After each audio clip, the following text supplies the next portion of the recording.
Hey y'all, it's your girl Chi back with another video. I just tried to record the same video, but my man is talking back there on the phone with his friends being loud.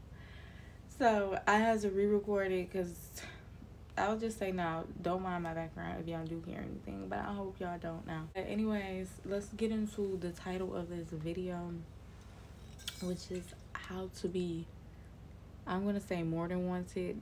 The video is probably not about to be captioned that at all. Oh, I'm sorry, I'm thirsty. But man, you know, how to be wanted by men. I think I'm gonna title that. But I'm in this video telling y'all basically how to be more than that, because I'm not even just like going to tell y'all how to catch somebody's attention. I'm gonna tell y'all how to get and keep attention. But like, a lot of people don't talk about that enough. You can get anybody's attention by doing anything. Like, you can literally trip in public. You can wear a neon jumpsuit. You're going to get attention. Okay, I'm talking about how to get and keep somebody's attention. So meaning like they like you, they want a relationship with you, they want to pursue you. You know, for starters, everybody know the #1 rule is looks. As y'all all know, guys are visual creatures. You could be sitting at the date telling your whole personality, your preferences, your life story. They're not really listening to that. The main thing they're focusing on is your mannerism and how you look. They're not really caring about, you know, all the preferences, inside stuff, life story. Like, some people say it's sad to say it, but to be honest, I don't really care, because I'm somebody who cares about how I look. I love getting ready. I love getting dressed. I love being feminine. I love being a woman. So I don't mind it. And if you're a girl who you do care about being in a certain type of relationship, just being spoiled and princess treatment and all of that, like that type of hierarchy type relationship, then this video is for you. But if you're not and you don't care about it and care about that, this video is not really for you, you know, because a guy is really not sitting there caring about what's your favorite color on the first date. 9 times out of 10, he's probably going to pick it. If he do remember, it's because it's for one certain goal in mind, and that is to get with you physically. Okay, so y'all don't realize, like, a lot of this classic romantic stuff to us, it'd be like, oh, you touch my heart, you touch my soul. But for them, they don't even know you. You don't have their heart. You don't have none of that. So they're just seeing visually, and they're trying to get to you in a physical way. They're not really caring about, oh, she's giving me her heart. The only reason why they go for your heart is because they know that leads to the approval of being physical with you, you know. So they are visual creatures. They're going to pay attention to how you look. They don't care about your favorite color, none of that stuff. So when you're on a date, what I see it as anyway is you don't never talk too much about yourself anyway. You make it about them.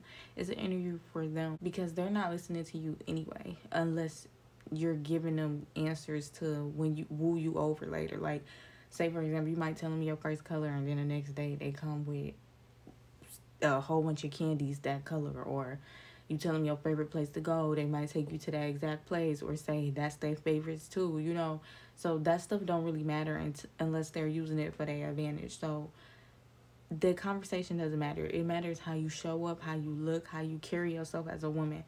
If you want princess treatment, if you want to be taken care of, if you want a provider type of guy. Yeah, #1 is looks. The second one is, I'm not even gonna sugarcoat it. How easy are you? Are you a chick who just go by certain rules and standards that they have online, or what you saw on TVs? Do you do 30-day rules? Like, it shows what type of quality of female you are. Like, you should value what you have in between your legs, like, beyond this world. Like, it's worth more than money. You get what I'm saying? It shouldn't really be a time period on anything. It should be, how much can they prove their love to you to get that sacred thing? You get what I'm saying? Like, that should be your #1 jewel, your #1 card that you hold. And if you're a person, you just going by, oh, I like him.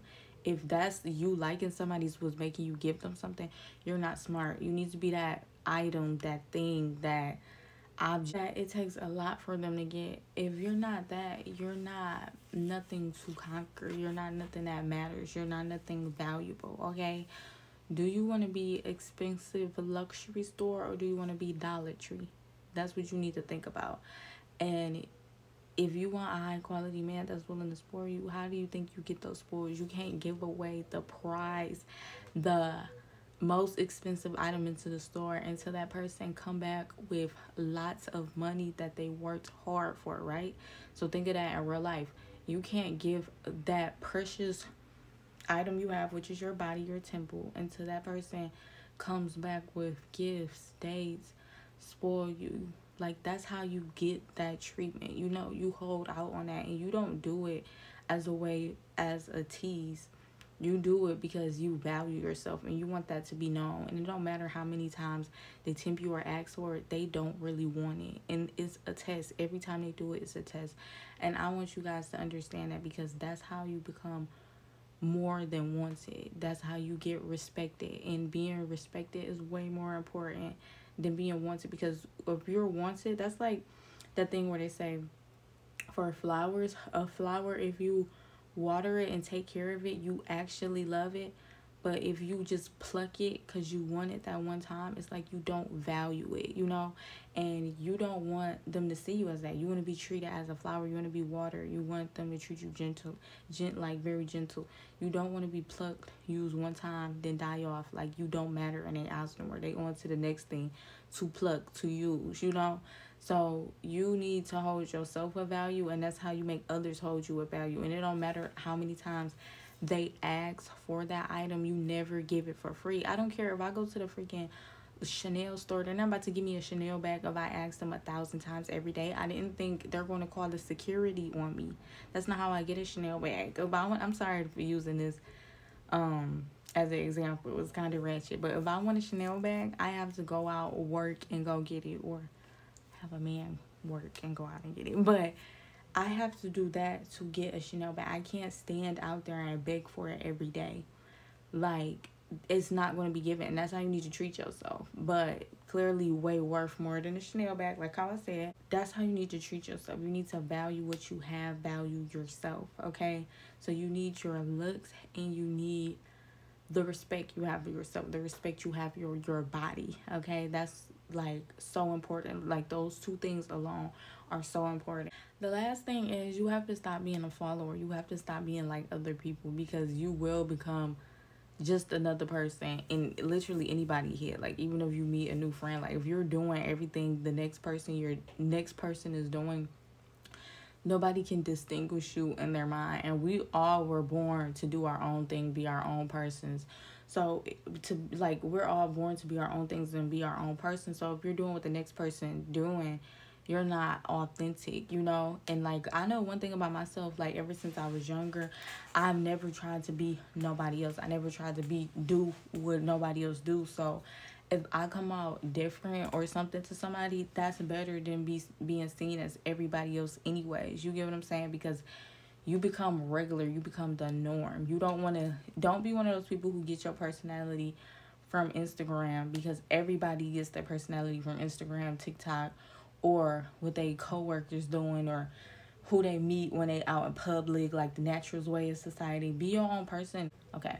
If you're a person who you like to walk barefoot outside, which is me, that's the example, because that is me. But if you like to do that. I didn't mean to expose myself like that. But say if you did like to walk barefoot outside, do that. Be you. If you somebody who like, I don't know, yellow candies and everybody else think that's nasty, don't sit there and grab the pink Starburst like everybody else. Grab your yellow one, you know? Be different. Be you. You don't have to like what everybody else like. And if your personality is mild and mundane and like everybody else, I will even say this: don't try to be different if you're not different, okay? Because sometimes when you do like try to act out something that you're not, it just doesn't look right on you. I feel like it's really going to work for you though if you are different and you are taboo, because you're going to stand out better in people's minds. But if you're not and you're like pretty much of the norm, don't try to be somebody else either, because it just don't look right. Like, if you doing anything you're doing that's not yourself, never looks right. It always looks funny. And if you want somebody to just like you for who you is, because some people like mild, mundane people, but let them find out. Because I'm pretty sure if a guy likes you visually, they're going to learn to get with whoever you are in the inside, you know? I mean, as long as you're not hurting them or abusing them, because they think logically too, most of them. If you're like, it don't matter your preferences and all of that, they're going to learn to get with that. I'm just telling y'all what type of person is the most on their head is people who are different. If you're normal, it's guys out there who like normal, regular chicks, so you have nothing to worry about. But I would just say y'all need to just be yourself, because when you try to act like you somebody else, guys read that, because like once again I said they're smart, and you're gonna look dumb chasing after something you're not. You know, obviously we all have to put on this. If you're not a girl who like to be really girly and feminine, you do have to put on a kind of bit of an act for that, but an act so you actually become that way. Sometimes you gotta act a way to become it. But if it's like actual preferences that you like to do, don't tune them out and push your life to the side because you meet a man. Like, out of anything, you should embrace those sides of you so he knows A, B, C, and D is what comes with me, and I don't care about your opinions. Like, because if you look like you're trying to impress them, you lose in the end, because they're the one with the cards now. Don't do that, okay, y'all? I don't be trying to play no game, but that's really what it is. Don't be trying to never impress nobody, because if you gotta go out your way to impress somebody, overly impress a man, he not for you, because he's supposed to be trying to impress you, okay? I gotta be quiet because my man back there. But he's supposed to be trying to impress you, so don't be trying to impress him. You gonna look dumb. But anyways, y'all, stay pretty, stay best, stay kind, stay a little bit wretched just in case stuff get ugly. And bye, y'all.